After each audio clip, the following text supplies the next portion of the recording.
Can I get a witness? Say I have poets who need an audience. Their words are coming alive, crawling off the page, taking over my stage like adventure, wordified. There are dusty bound measures of syllable and time breaking out of their cages and making love so fine just the sound of it stop people on the street. And those passing by, they were walking to a beat, or are they just moved by the vibrations of poetry rocking off these four walls? If I don't get someone here, if I don't get someone out there to see this, I don't think anyone would believe this. Is this poetry? Only if that is short for empowered exercises in floeticism, educated, vocabulated, theatricated, rhythm. I'm so glad you're here to witness this. Because if it weren't for an audience, no one would believe this. Hello, everybody, and welcome to another episode of Culture in Maine. We have an incredible lineup for you today. Our first musical act is going to be the Lone Wolf Project and the Small Town Titan, not to mention an incredible music instructor at the Perfect Fifth, Phil Freeman. We're also going to be joined by spoken word artist and word-wide poetry member, Shane Tanzymore. And we have the beautiful art decorating the set this week of Robert Oughton and Phyllis Koster. They run Weavings Inc. out in Wrightsville. But before we get a chance to talk to them and, of course, see our YouTube video of the week, let's check out the lone wolf himself, Phil Freeman. Hello, everybody. My name is Phil Freeman from the Lone Wolf Project and also a member of the band Small Town Titans. Today, I'm going to be doing some selections from my album Old Words, New Chapters, and the first song that I'm going to be doing for you today is called Down South.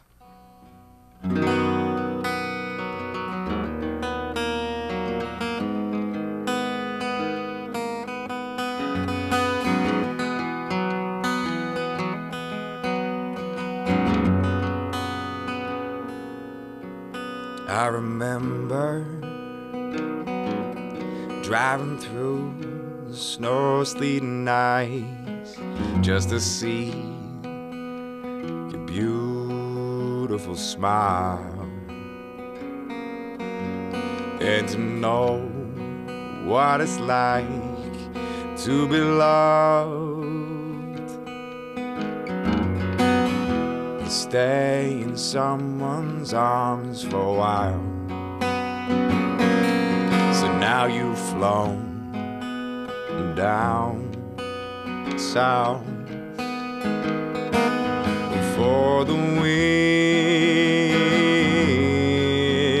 winter, and I'm that mockingbird that keeps on singing that lonely love song at the foot of the tree where we used to kiss at night.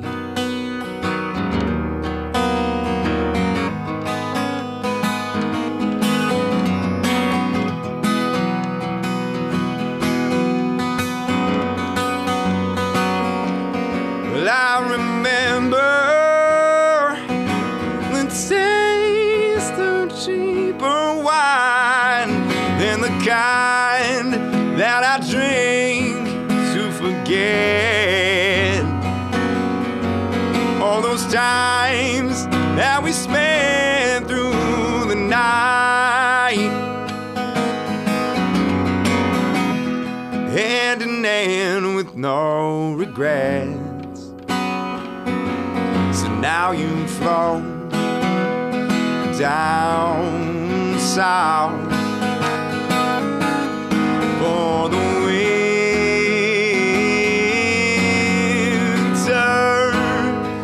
and I'm that mockingbird that keeps on singing that lonely love song at the foot of the tree where we used to kiss at night.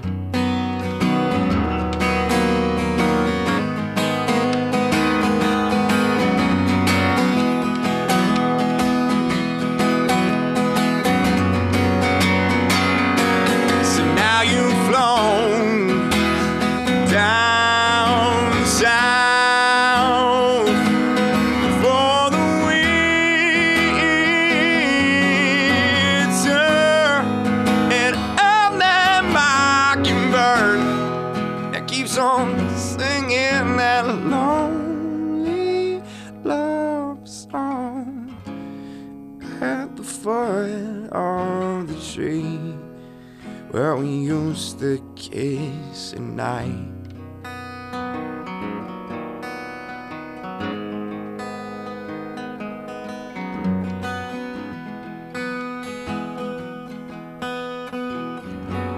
Where we used to kiss at night.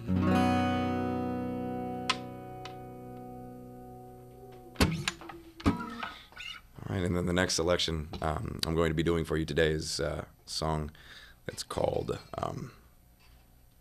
Up, Down, Turn Around.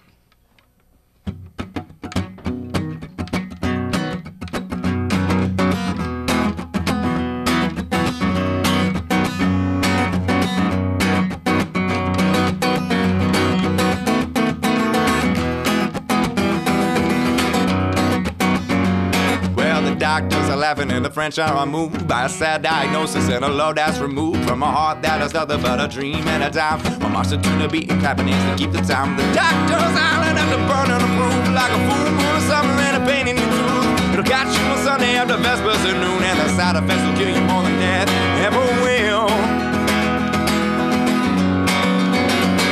Because you don't wanna grow up and you don't wanna get down. You don't want me to leave, but you don't want me around. So make a good decision just for once in your life. What I deserve and leave me crying through the night. Leave me crying through the night.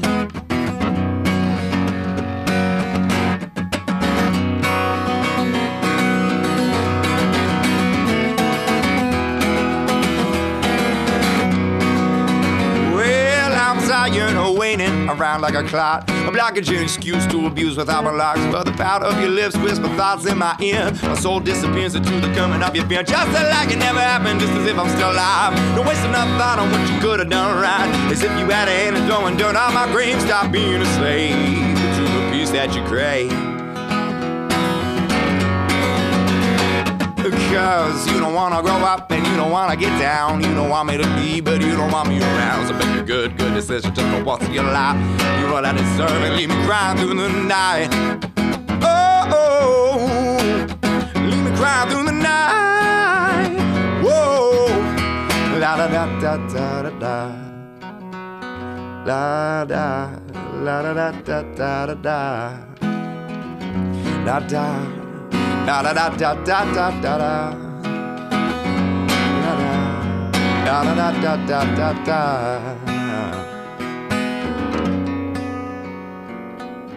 You don't wanna grow up and you don't wanna get down. You don't want me to leave and you don't want me around. So make a good decision just once in your life. Give me what I deserve and leave me crying through the night.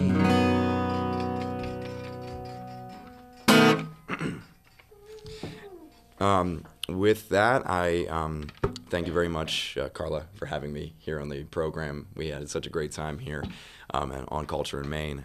If you want to find out more information about the Lone Wolf Project and find out where to purchase this music, you can go to thelonewolfproject.com. That's THELONEWOLF.com, and be sure to pick up the music there. Also, if you're looking for more information on Small Town Titans, go to smalltowntitans.com and check out what's going on there. Lots of great things going on at this point. So with that, I leave you with the last selection today, which will be The Bridge.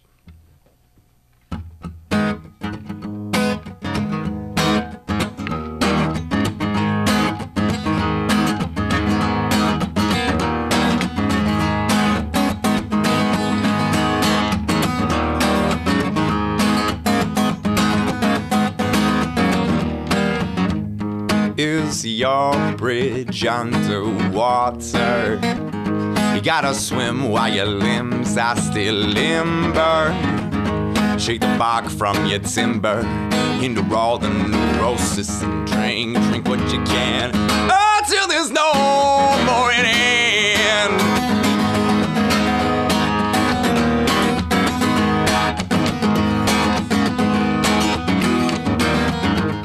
When the rain sun and sky. My, oh my, how it passes by too quickly. The symmetry of quaking at the imagery of taking every step in stride. I'd outwify to the tune of a crooner much sooner than the other love of summer hanging over every thought that passes under. Is your bridge underwater? You gotta swim while your limbs are still limber. You shake the bark from your timber. You can roll the neurosis and drink what you can until there's no more an end.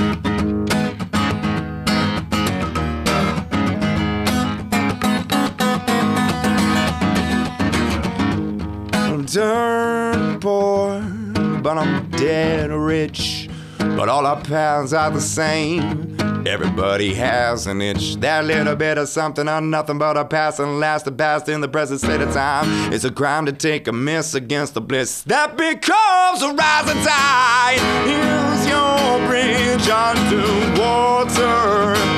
You gotta swim while your limbs are still limber. Shake the bark from your timber.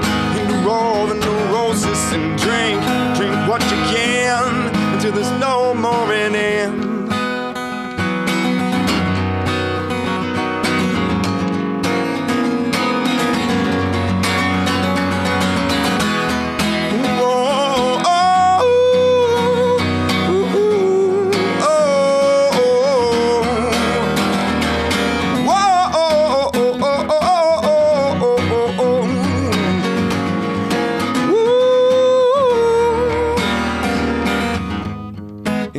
Your bridge underwater.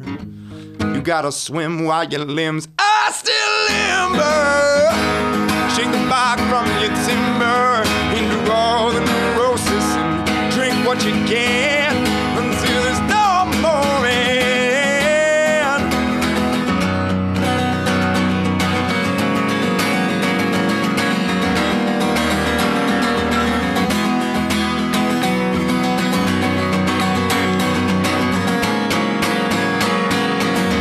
Until there's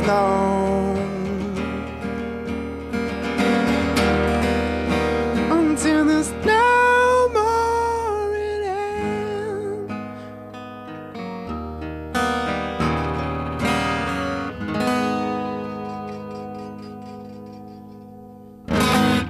Thank you. We're back with Phil Freeman, also known as the Lone Wolf, which you do kind of have a like Wolfman voice. That was unexpectedly fabulous right there. Thank you. You're like, let me sing my song. I'm still waking up. Don't let it fool you. It's still early for me.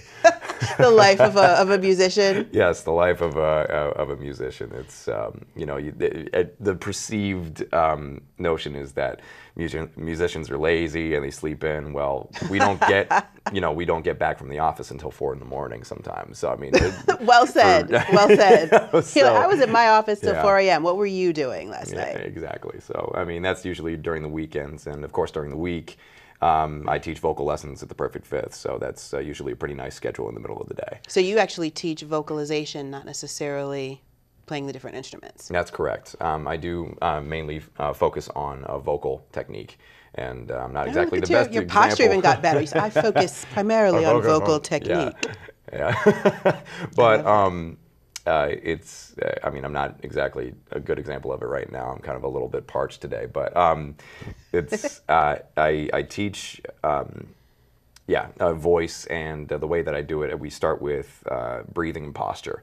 That's the most important thing when it comes to singing, making sure that you have the right breathing technique and the right posture. The automatically standing up straight when exactly. discussing singing. And you're breathing through your diaphragm. Through your diaphragm, exactly. Nice. And you'd find it interesting. A lot of people have to relearn how to naturally breathe.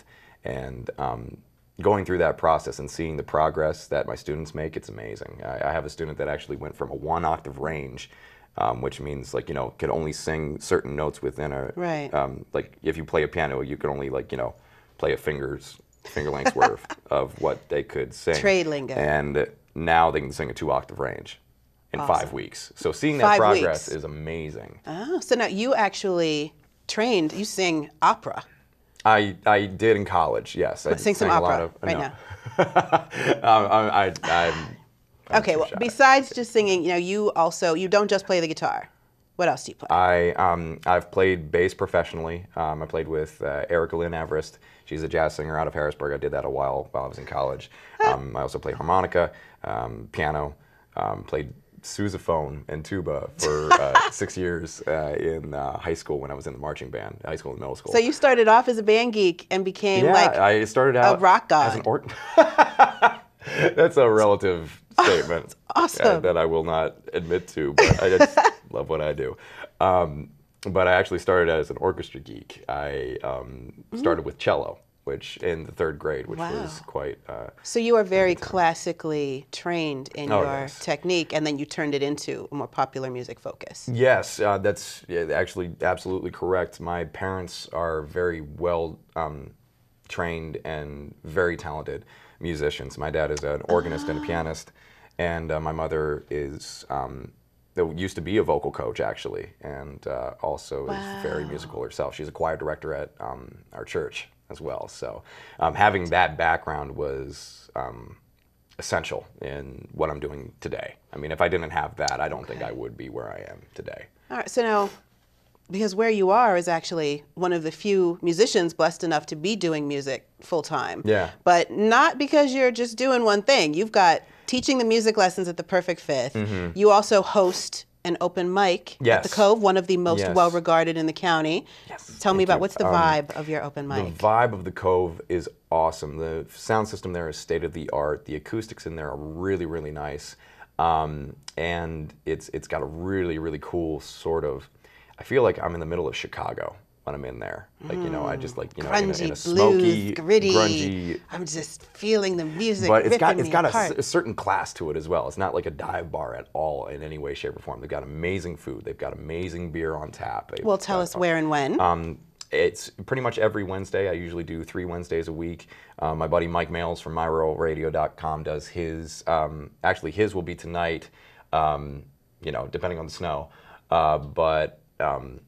That's every Wednesday. There's some type of open mic night, depending on the weather, and that happens at 1500 South George Street in New York. It's right by the hospital, so awesome. you just pass by the hospital and it's right there on your right. All right, so Wednesday nights at the Cove. Now you also, aside from the Lone Wolf Project, is folk rock Americana. Yes, that's you. Yep, that's something that I started in high school. My senior year, I got started listening to Muddy Waters and Lead Belly and Howlin' Wolf. Some cross influences. It's just some really nice cross influences from all these blues artists from the early 20th century. And then I got into some more of the, independent country, alt country, the Avett Brothers, and even crossing into harder stuff like the White Stripes and slam poetry by Saul Williams. Those one were of my huge, favorites. Yeah, incredible stuff. And all of those influences together sort of made this thing that started as the Lone Wolf Project. And I started putting all these influences together into making this music that has a folk rock Americana vibe. So now, how did Small Town Titans come into being? Because Small Town Titans is a completely different type of music. That is hard rock grunge? Yes. It essentially, I mean, for those viewers out there who are familiar with Soundgarden, Avenged Sevenfold, and Rage Against the Machine, put all those bands in a blender. Musical whiplash. Musical. Put those in a blender, and that's essentially what we're concocting with that band. We've been together for about a year and a half. I'm with and most of 3 of the 4 members met in college. My buddy John is the drummer. We went through the music business program together, so we're very, very close. We're a lot like brothers. And so you studied music business. Yes. So when you focus on these bands and projects, you have a classical perspective. Mm-hmm. You have the perspective of someone who's very much involved in the contemporary music scene, but you're also thinking about it from a business aspect too. Absolutely. So there's just nothing you don't do, is pretty much what you're telling me. There are certain limits, of course, to every human being, but I will say this. Whether you go to school for it or not, it is essential to know the fundamentals of business, especially when you're trying to make art a full-time career. Yes. Because there's a lot of chances to get taken advantage of. And the more you know, the more you know. The more you grow. The more you grow, exactly. So there have been a lot of opportunities that we've gotten where we've looked at the fine print, and it's something that actually may not be in our best interest. Or if something does come along, down the line where it is in our best interest, we know everything that's going on. Or at least we have a much better understanding of it because we're educated, rather than just signing on the dotted line and seeing our life fall apart. Because I mean, somebody said it at a music conference I was at. Some celebrities are just, falling meteorites. Super true. And you've got the sustainable power. The lone wolf is not going to crash and burn. It will be howling I certainly hope not. Into classic radio. I hope to. I hope to be doing music for the rest of my life in some capacity. So and that's what I strive to do. Anyway. Well, thank you for joining us, Absolutely. Phil Freeman, Thank Lone you Wolf. so much for having me. You're freaking awesome. Thank you. The Cove, Wednesday nights. Make sure to be there to check him out. Now, our video of the week was actually a submission from a viewer who sent in, after watching our episodes, a video about bullying. I said, bullying, what does that have to do with culture in Maine? Well, not only is bullying a huge issue that's facing a lot of schools and students, particularly kids that are in orchestra, that are self-described band geeks, that are out there in theater or spoken word or dance, as opposed to being out there in the football team. Not that we don't support football here at Culture in Maine. I want you to check this video out, give it some special attention, and see how one incredibly creative and talented teen decided to stand up against bullying, make some changes, and manage to go YouTube viral in the process. Thanks to Brandy Perigo from Central Michigan for sending in this clip.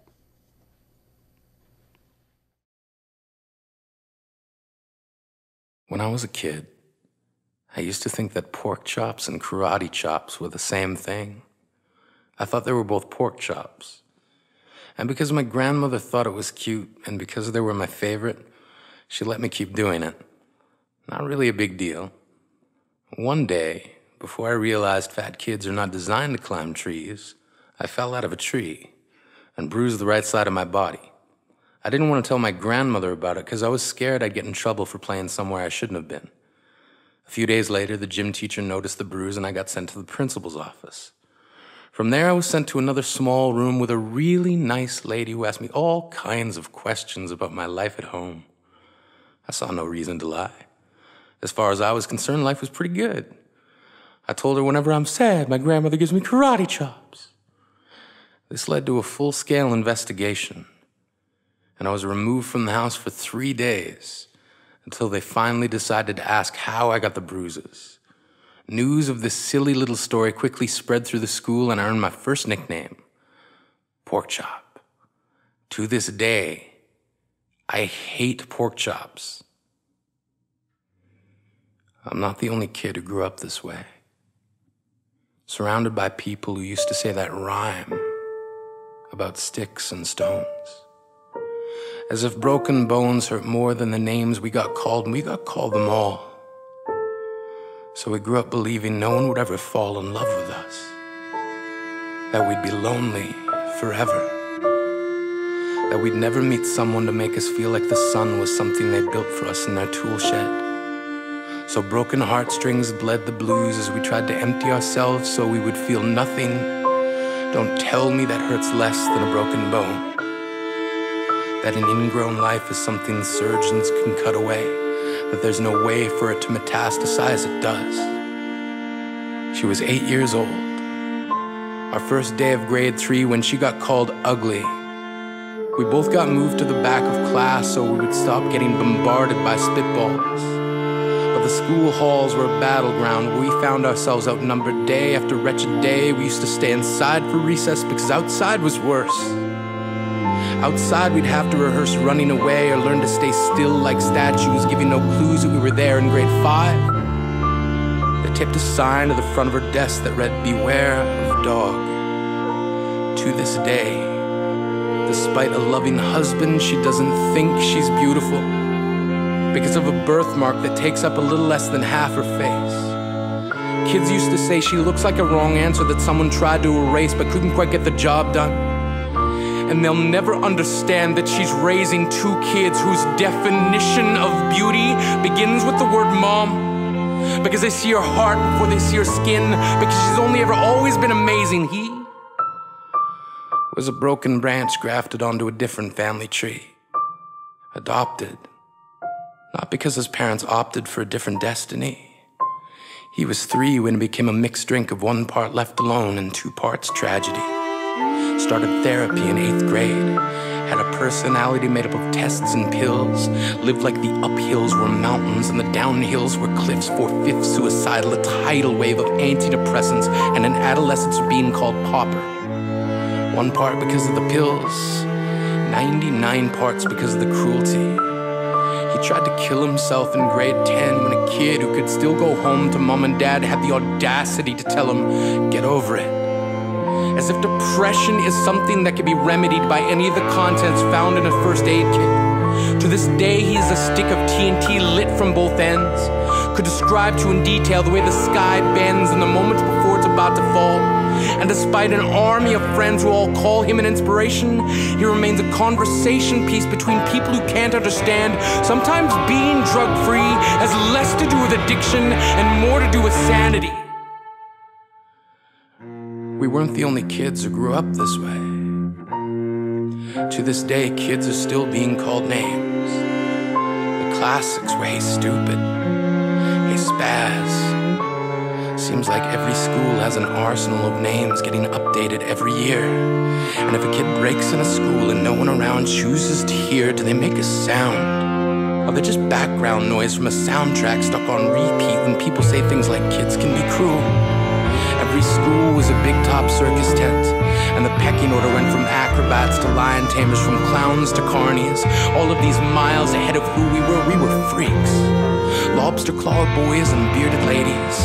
Oddities juggling depression and loneliness, playing solitaire, spin the bottle, trying to kiss the wounded parts of ourselves and heal. But at night, while the others slept, we kept walking the tightrope. It was practice, and yes, some of us fell.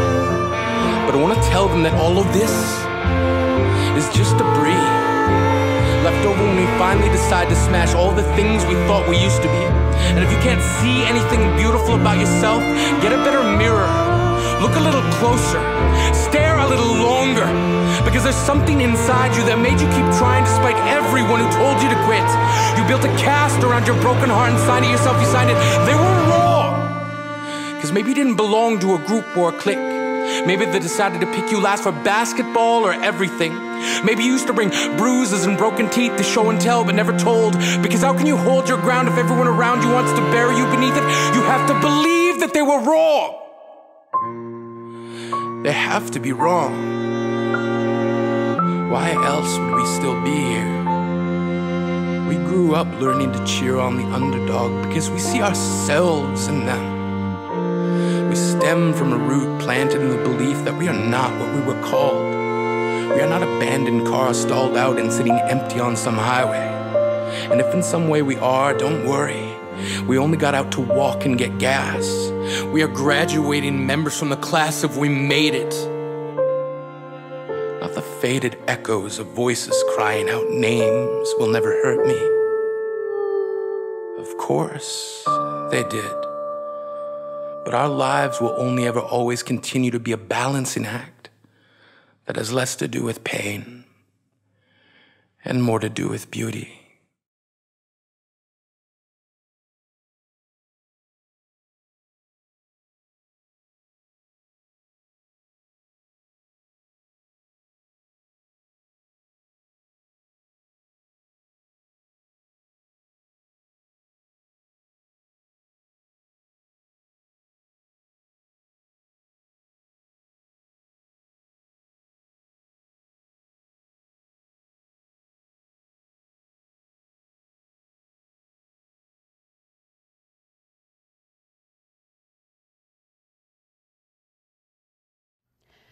We're back, and this time we're back with the artists who have done everything that's decorating our lovely set today.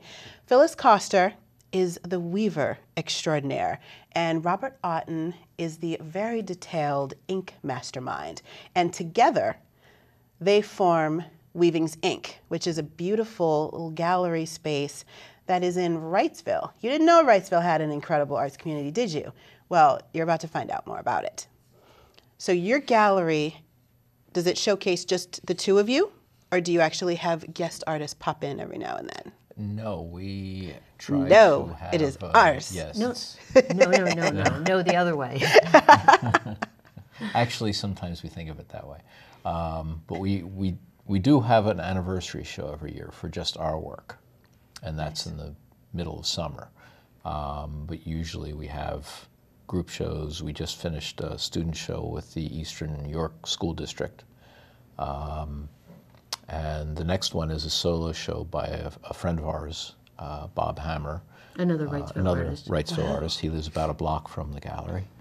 And then it's a group show after that of trees. So it'll be us and woodcarver, Ted. Rasmussen from Lancaster. Wow. A master woodcarver. Yeah, really nice stuff. So now, this is what I'm confused about. Okay. Wrightsville, teeny tiny little place, but gorgeous views of the river, great old buildings, and yet the thriving cluster of community enriched, art galleries and spaces, Lancaster knows about them and comes over and shops there all the time. Do you get as much business, and do you get as many people coming in from York County, coming in from this side? No, I'd say no. Mostly it's Lancaster. Why don't they know? Why don't they know? What's going on out there in Wrightsville? I think maybe Lancaster's been they're just a little ahead of our curve, and they've been educated more as to the value of going to where artists live and buying locally, and they have that education, that background in valuing art. The other thing is that Wrightsville is kind of halfway, it's almost exactly halfway between York and Lancaster. Okay. So although there are well over 10 artists living in Wrightsville, we have two galleries and an art space. Wow. Okay, so we haven't actually reached critical mass yet, I don't think, to get on the map. So, but there is a significant group of people that are out in this Wrightsville area. So now, tell me where Weaving's Ink is. It's on Helm Street, which is Main Street. It's about 2 blocks up from the river, 208. It's beautiful. Kind of tucked into a building. You would call it a pocket gallery if you were in New York. And it's very difficult to see. It's condensed. You have to watch out for it, yes. It's right across from the tattoo parlor, so it's... Local art in all of its forms. Sure. So now, you guys both do more unconventional art forms. Sadly, yes. Now, you do the ink work. Why that? It was what I was drawn to from the beginning. I grew up, with an appreciation of comic art. The comic art of the day, Marvel Comics and so on, had some really extraordinary artists. Also, my father was an illustrator for 60-some-odd years. Another family art tale. So whatever myself or my siblings drew, if we had problems, we would go to him, and he would show us how to do whatever it was. And so it just went from there. We just always drew. And I was never very good with color. Whatever I mixed went to brown, so I figured I better stick with black and white. Now, what made you decide to pick up a loom? Well, right from the start, I was always making things. My mom has this great story of me tying and untying my shoelaces, so I think I was drawn to fiber really early. I just sat in the corner and did that. But around when I was 12, I went to the Atlantis Valley Farm Museum, again in Lancaster, and this lady let me get up on her loom with her, on her loom bench, and actually weave. And that just fulfilled everything that I wanted to do. It just felt right. The tactileness of the fiber and the whole weaving process. And it was something that I thought I'll never get tired of this. There will always be something more that I can learn about it. And then I went to college for art, but didn't do any weaving. You know, I just wasn't very smart. But after that, I did go to a weaving school in North Carolina where I got my formal weaving training. And, you know, I started my business probably in my early 20s, the Flying Shuttle, and did a lot of production work, rugs, scarves, blankets. More But utilitarian, right. but with an artistic quality. And something that I thought I could sell, which was true. It was a fairly sellable article. But what I always wanted to do was the wall hangings. That was what really, I basically wanted to be a painter, but do it in weaving. So now how did the two of you end up joining forces in a more unexpected pairing of art? Well, we met and fell in love. That's, you know, that's the bottom line. But he was repairing cameras, which, you know, requires the same skills, really, as drawing. You know, very fine work. Right. It was either that or brain surgery. Yeah, my That's mother what his tried mother to get me wanted into him that. to do. Ooh. Sorry, Cameras Mom. don't bleed.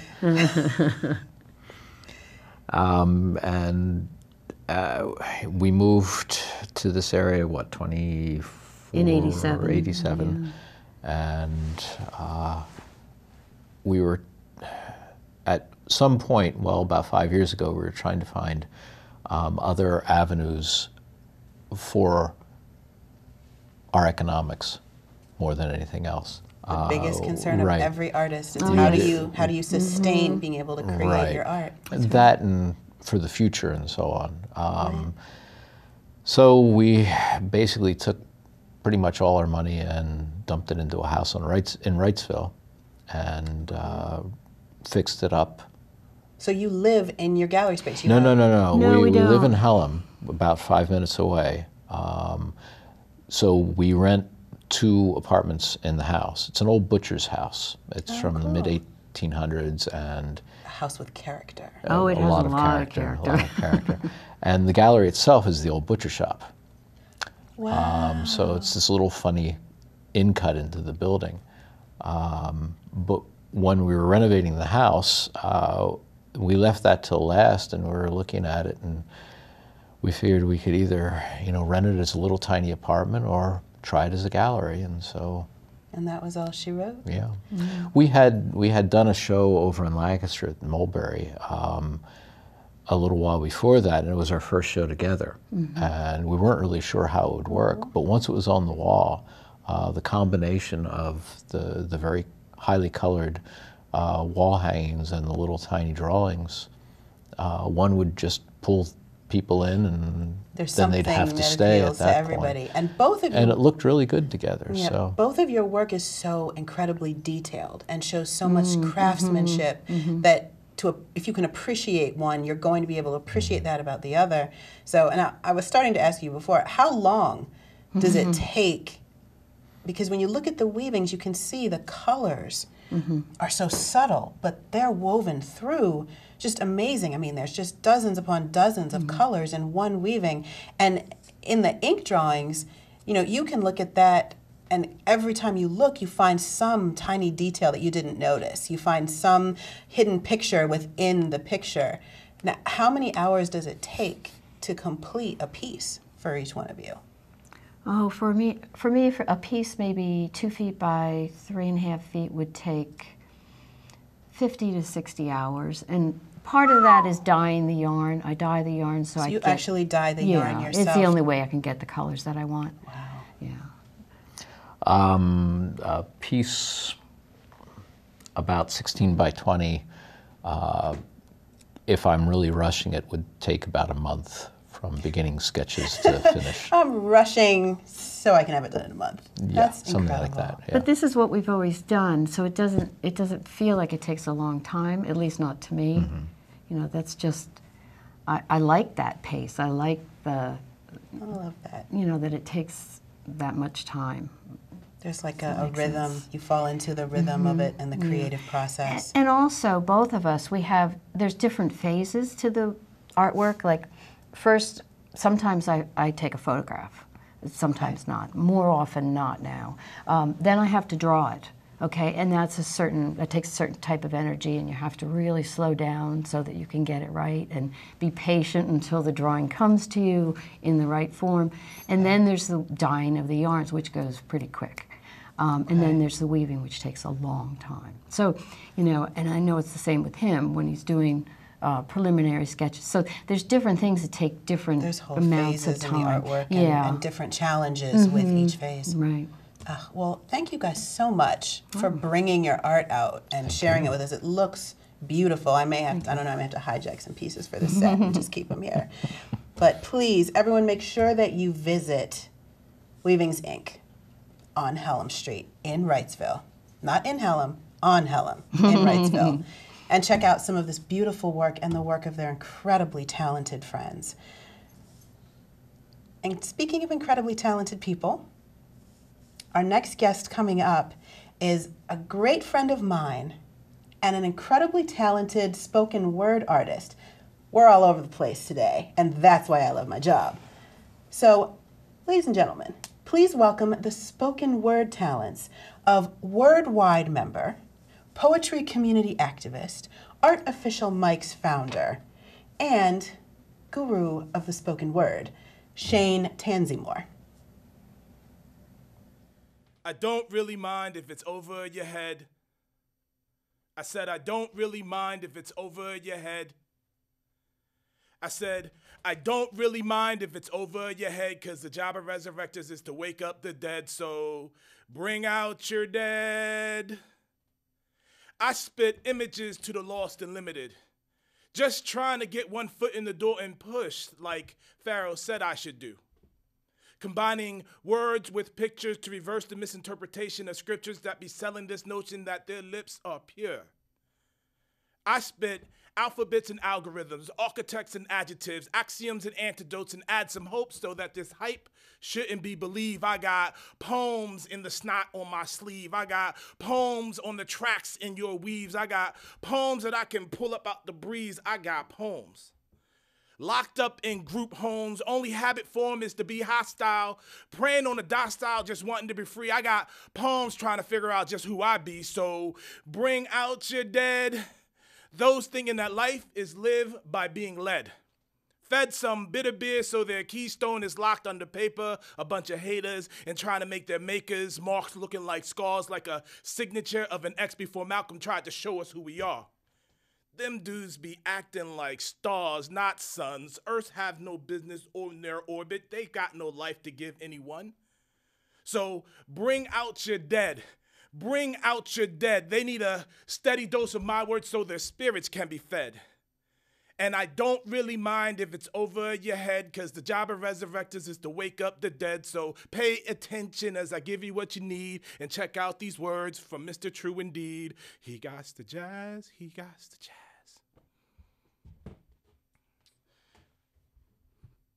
I am the light on the way, the weight of your hope. I am the truth in the pain when you're trying to cope. I am the lessons of life you cannot hide. I am word-wide, like complete from A to zinc. Spit so much knowledge, I make words stop and think like, oh, I've never been used quite like that before. I feel so violated. But this ain't a game. We need to wake up and feel the flames singing our names like, come all ye faithful. Still acting very grateful for a slice of free that has a high interest rate. Bait you with 100% juice, easy down payments, and financing options still available for a lifestyle that is so failable that even the stimulus needed a stimulus. This double speak seeks to meet to destroy like imperialist rag that's got girls bonded by their beauty and guys fighting over blocks and flags. Dag, I thought we were kings of more than just comedy. Because our drama be the late night news and early morning talk shows that leaves the whole world entertained. I am word-wide because my mind has been stained with letters. On some simple, serious shh, I just really want to make the world a little bit better. Get her some self-esteem. Show him you're much stronger than this. Give us a reason to fight, because life is more than popping guns and models and bottles full of Chris. even though I admit that's kind of a hard argument to make. Just because we are original like the sun doesn't mean that stars at some points don't cease to wake. And for then, I am the darkness. For those on the ground when the flood came and were left Noah's arkless to not burn or ready to spark this, I part it like Red Seas and complex equations. Bump being on fire, true indeed, leaves mics ablazing. Raising the dead like Lazarus, but not for your minds to be lazy. On the 7th day, he rested, because on the 8th day, he made me. I soak words in gravies and throw letters like dice, pimp out my preposition, and like Borat said, that's very nice. I seduced silent syllables to speak out against their demons, gave birth to adverbs and adjectives, and my offspring will leave you fiending. True indeed will leave you leaning like way back in your ride. Big Sexy keeps it artificial. And forever, I am word wide.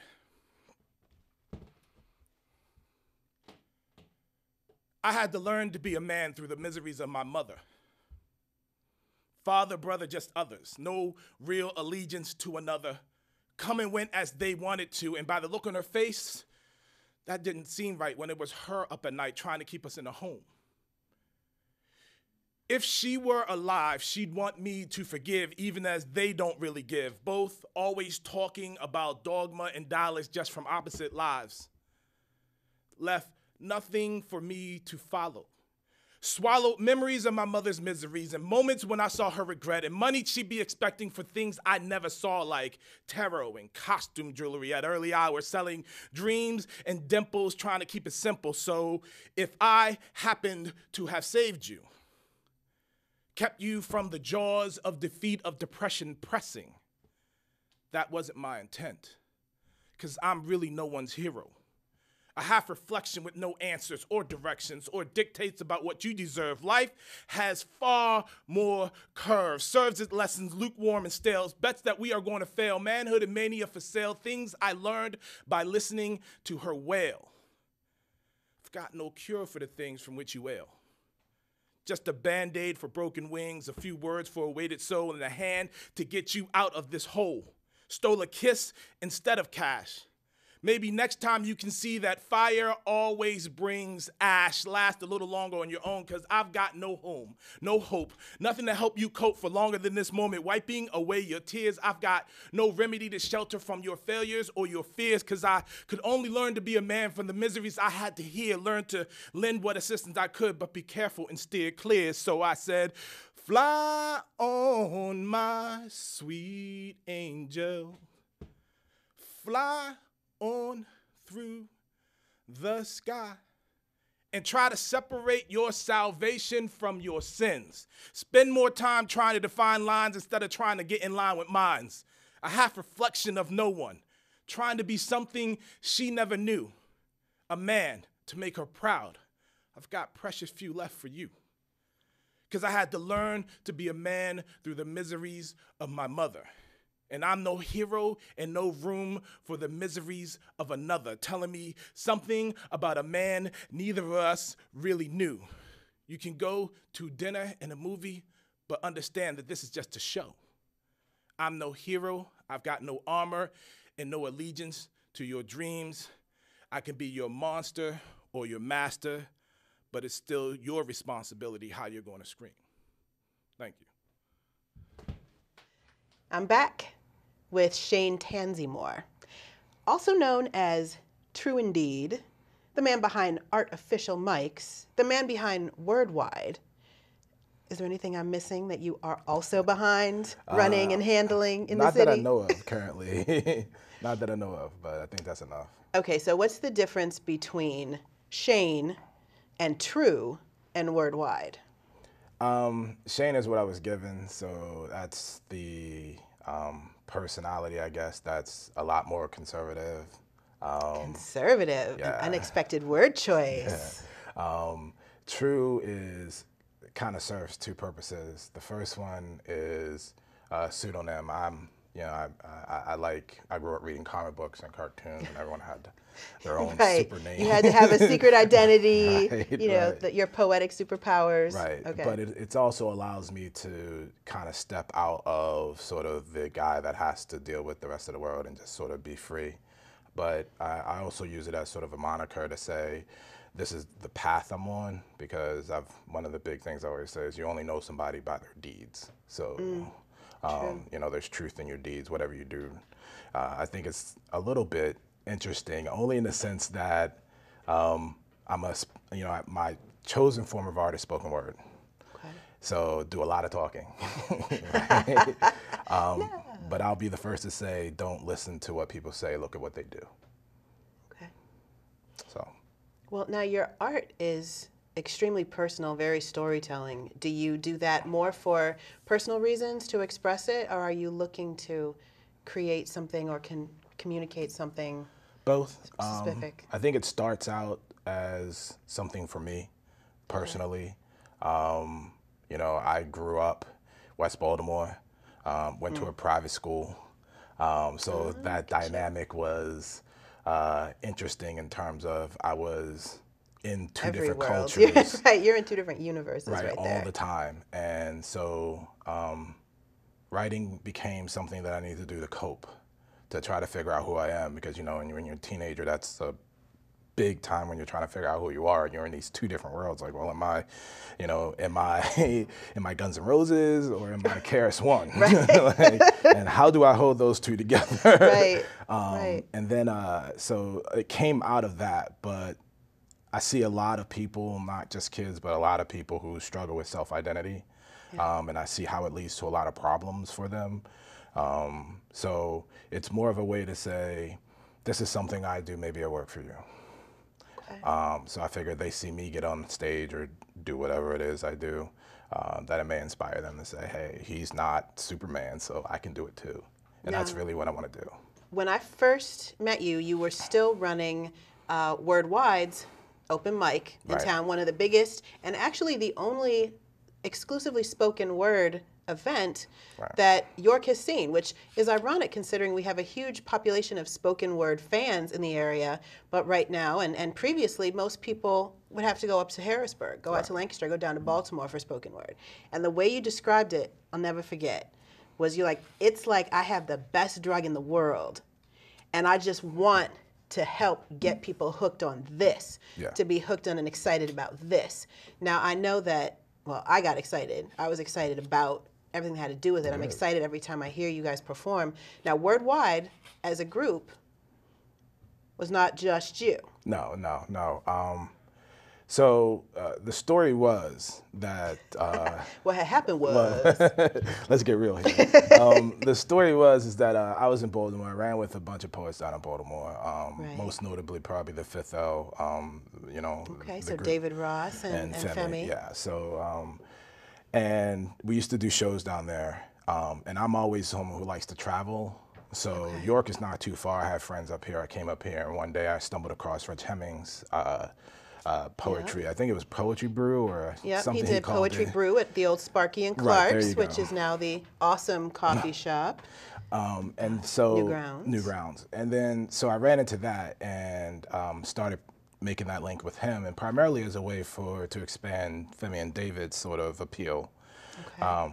But then when I moved up here, I ran into a Queen of Washington, and she introduced me to Nicole Shockley, and we wanted to kind of showcase the talent that was up here.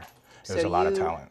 As Shane Tanzymore joined forces with the Queen of Washington and with Nicole Shockley, became Word Wide and started doing spoken word nights. Now, you guys did other things too, like involving schools and stuff like that, which you still are involved in. Yeah, correct? Right now, currently, Tell me what you guys are up to. We're doing a workshop with Salvation Army for their after-school program. Who even knew Salvation Army had an after-school program? Like what? and with a wonderful dancer named A.K. Mullen. So it was an opportunity we got through it's the Culture Alliance.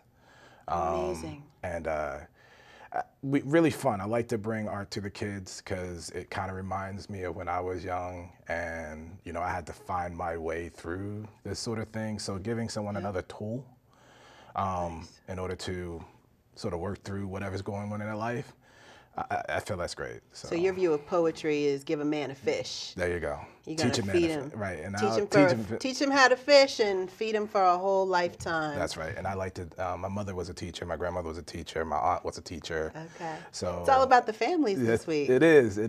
So, yeah, I just like to give them the opportunity to feel like, you know, this big football Shaq looking guy is writing poetry. Which is awesome, by the way. Right. So I like that contradiction to give them that, well, if I can do it, I'm sure you can do it. So right. that's really sort of the mission that I have. So talk about role models. Yeah, I grew up in that era with Jordan and Barkley and the whole whether you're a role model or not. I think you are sort of who you are, and people choose whatever they want in terms of looking at you and figuring out if that's what they want to follow.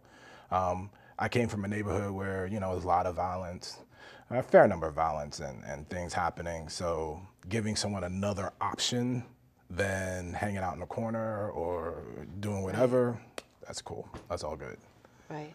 So that was it. So I came up here, and one of the things that struck me about York was there's so much talent. Yes. It's an extraordinary amount of talent. Behind the show. Yeah, there's an extraordinary amount of talent. So I just wanted to give it a showcase and sort of step aside and say, hey, you guys are doing it. So awesome. Well, thank you for doing it on Culture in Maine, but also for keeping it going with the kids and in the community. And make sure, tell them the website.